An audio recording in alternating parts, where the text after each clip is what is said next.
Quick update for those in Australia and around this area. Today is the 3rd of February, 3rd of March, 2017, and I've just received the latest Ultra report by Clif High for March 2017 through to 2047, and really all I'm going to do today is show you there isn't much in here about Australia. What he is saying, and if you pause this you can read it, but there's more sets about this political bribery scandal he's been talking about the last couple of months. It was supposed to show itself early in the year in January, but it didn't. He's now saying that they're going to be before the end of July. Amnesty irregularities, and these corruption scandal sets are gaining supporting descriptions that include hidden property purchases and bribes from government officialdom.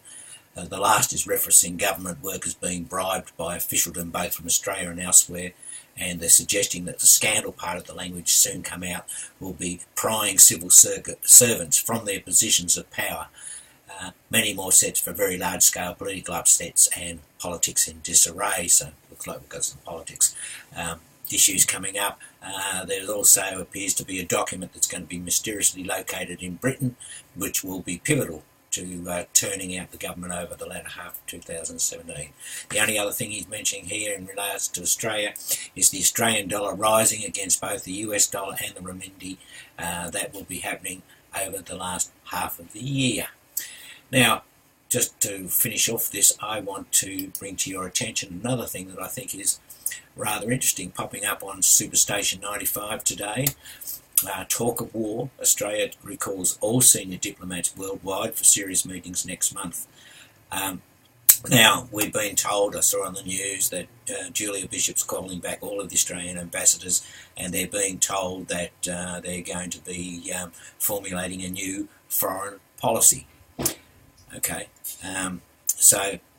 but in this case they say, but while the public's been told the meeting is to be strengthen Australia's influence in the world, Superstation 95 has learned through back-channel contacts, whatever back-channel contacts are, that there is a very serious concern about war in the Pacific with China. The Chinese have been undertaking vast constructions to build artificial islands in the South China Sea.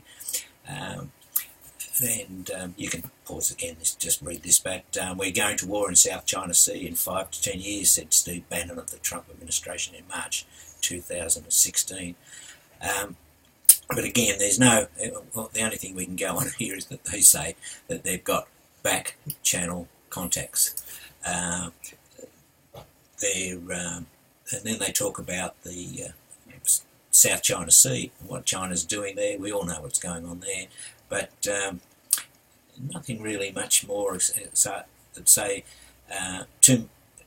They're talking about a spokesman from Chinese Foreign Ministry said Miss Bishop's assertion that China should abide by the decision that it was final and lengthy was wrong, and 2 months later in August, Chinese state-run media called Australia an ideal target for China to warn and strike.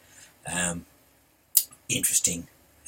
It's all supposition. It's somebody's view based on who knows, but I think it was worth bringing to your attention. Anyway, cheers. Hi guys, just a quick update for those in Australia and around this area. Today is the 3rd of February, 3rd of March, 2017, and I've just received the latest Ultra report by Clif High for March 2017 through to 2047, and really all I'm going to do today is show you